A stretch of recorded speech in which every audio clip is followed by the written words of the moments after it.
Folks, we have a roster development for you. No, I'm sorry.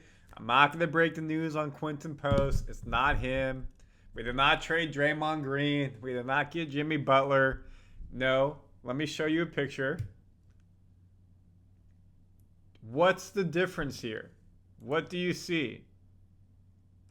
Let me make it bigger for you. If you're a loyal fan here, I show this all the time. Training camp number 2, contract is filled with Yuri Collins. That is a development. Yuri Collins is filling spot number 2 for training camp. So that means he's a training camp invite.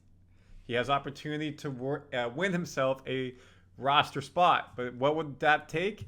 That means that somebody on this team would have to get cut. Odds are it's probably not going to happen. Collins was on the G League team last year. He was on the Summer League team. He was one of the main starters, main players in the Summer League. Earned his opportunity training camp. This probably means he'll be back on the G League team, but who knows? Maybe he does something really well and he earns that spot. Randy Silver here, Warriors Digest. We break down all the Warriors news for you around roster construction, trade rumors, signings, X's and O's, everything and more. And whether it's the biggest news or the smallest news, we keep you updated on the Warriors Digest. I've seen a lot of comments, people loving it. There's that small percentage minority. Yo, this isn't news. Yo, this is stupid. Yo, what the heck? Why are you reporting on this, wasting my time? It is not a waste of time. Just because you maybe are informed or you don't care about the smaller details doesn't mean other Warriors fans aren't. And as a Warriors Digest YouTube channel, our job, my job, is to keep you informed on everything around this team. So you may be saying, why do I care about a training camp contract? Well, that's my job here in the video to share it. Fair enough. I got to prove it to you that you care. But 2, because it also gives trends, ideas into what this roster is doing or not doing. So if you want to know the details on Warriors on a daily basis, hit subscribe to Warriors Digest because we give it to you here. Training camp is it's either less or almost 2 weeks away. So according to Keith Smith of Sporadic, the Warriors have signed Yuri Collins to a training camp deal, as I just said. He's familiar to the Warriors. If you're a G League fan, again, if you were with us all through the summer, breaking down the Summer League team, you watched the games yourself.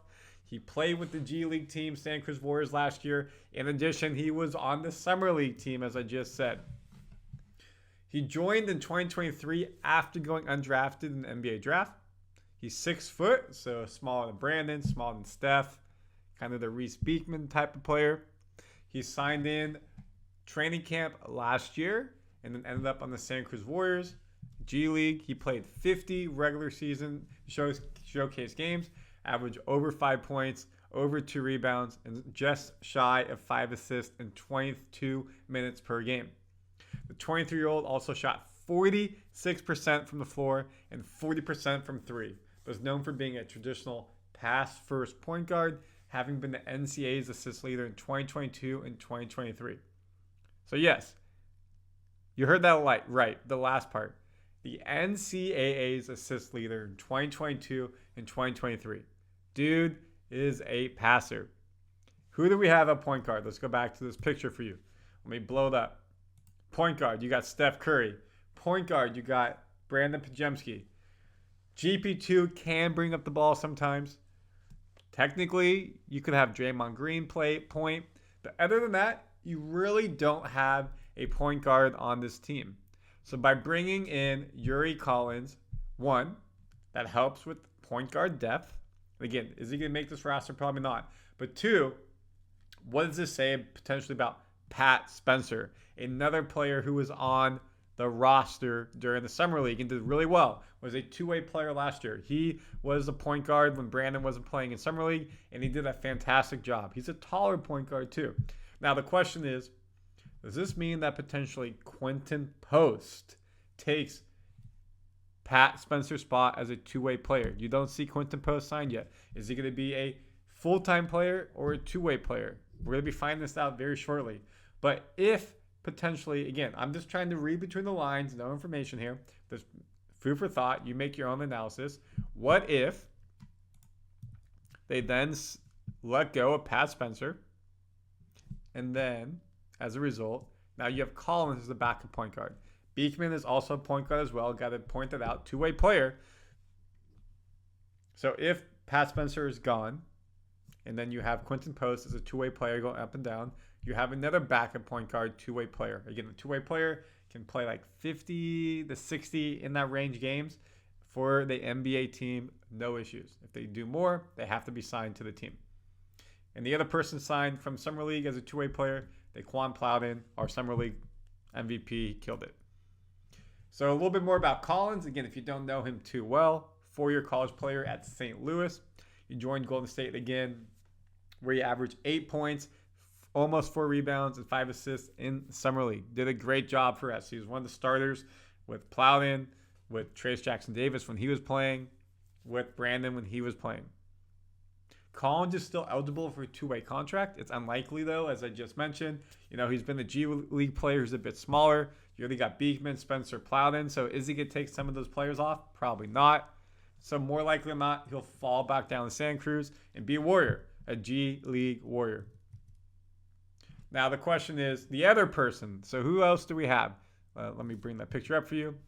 Jackson Rowe was a Summer League player as well. Does that mean that potentially he becomes someone? Is it a Santos who's gone? Is it a Waters who's gone? And maybe they're going to cut Kuminga. They're not cutting Kuminga. Don't clip this. I'm just saying, that's another two-way player. Most likely he falls back down to G League too. So now you have Collins and Rowe both fighting for a roster spot. But then Quinten Post is still right there. We don't know what's happening with Quinten Post. Beekman did not play Summer League because of injury. So yes, I said, hey, you know what? He could be the backup point guard and help.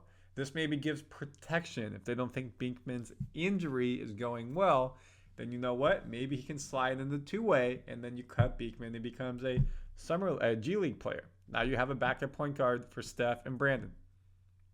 So food for thought here. We're trying to get more depth. Now, who was our backup point guard last year? This guy named Chris Paul. You can't forget his name. A future Hall of Famer, a 20-plus year NBA veteran, one of the best point guards of all time. He did a fantastic job for us. What was lacking a couple years before was the second team. Steph Curry had to play with that second team because we had no offense, no floor general. Nobody could help facilitate the ball well. Chris Paul came in and changed that second team. They had more points. They had more assists. They played better as a cohesive unit. He's gone. So if you're starting five of last year, which is Steph, Brandon, Draymond, Kuminga, Trayce Jackson-Davis, that's a lot of minutes. Yes, Brandon's only 21-ish in that range.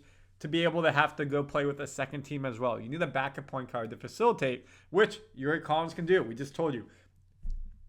2022, NCAA assist leader right there. 2023, bomb your page. NCAA assist leader. So he brings something to this team. Chris Paul, floor general, assist, first point guard. Can shoot though. Collins, what can he do? He can get assists. If we look at his stats in the Summer League, very bottom of the page, you see right there, he averaged 26 minutes a game. Again, we already said a little bit this, 8 points. But look at the free throws. He shot from free throw percentage, 71%. Not that good. I expect a bit more. From 3-point, he shot 3-point percentage, only 14.3. Not good. So he's not a shooting point guard. He's not someone who's going to get in and get a bunch of points. 8 points here, that's not that much for a point guard. He's going to facilitate the ball. Get the ball to the team around you. When you look at this roster, who's on the second team? But Santos, Waters can shoot. Moody can shoot. Kuminga can bounce back and forth. Looney, get him in the ball in the paint. Anderson on the wing. Hield, get him the ball shooting. GP2 is a defensive presence. Melton can shoot. So they're not bringing him to come get more scoring. They're bringing him in because he's a facilitator, which behind Steph, behind Brandon, we don't have. If Beekman's hurt, well, who's our third string point guard? If they let go of Pat Spencer, he could be the third string, but they need to open up a spot. For Quinten Post, there's a spot for Collins here. Again, maybe it's a two-way, it's a G League. He's not going to be on the main roster to start, but you're kind of seeing, hey, roster has a hole, third, fourth string point guard. Collins proved himself in G League, Santa Cruz Warriors last year. Nice job, very good job in Summer League. They brought him in. Now the question is, folks, do you agree with this? Was there someone else potentially in the training camp? Kevin Knox. Could he come in and try to earn a spot? There's still one more spot there. He did great for us in Summer League. Cannot be a two-way player because he's over the 4-year NBA vet maximum. So a lot to unpack there. Comment your thoughts. Let me know. And of course, subscribe to Warriors Digest. We break down all the Warriors news for you daily as they come thick and fast. Training camp is 2 weeks away. Oh, Sid.